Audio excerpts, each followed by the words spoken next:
is joined with tail of second vector is known as head to tail rule। अब यहां पे आप देख सकते हैं एक वेक्टर जो है वो हमने रेफरेंस पॉइंट ओरिजिन से ड्रॉ किया हुआ है ए। अब एक और वेक्टर हमने ड्रॉ किया हुआ है, लेकिन ये हमने यहां से ओरिजिन से नहीं ड्रॉ किया, बल्कि हमने head to tail rule method के जरिए इसको ज्वाइन किया हुआ है।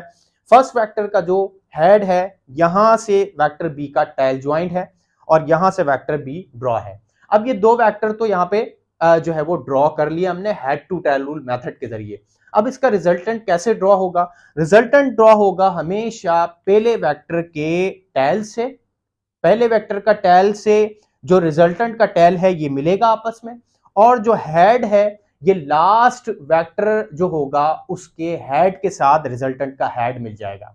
अब चाहे वो दो वेक्टर हो, तीन वेक्टर हो या फिर नंबर्स ऑफ वेक्टर हो, उसमें हमने रिजल्टेंट को ऐसे ही ड्रॉ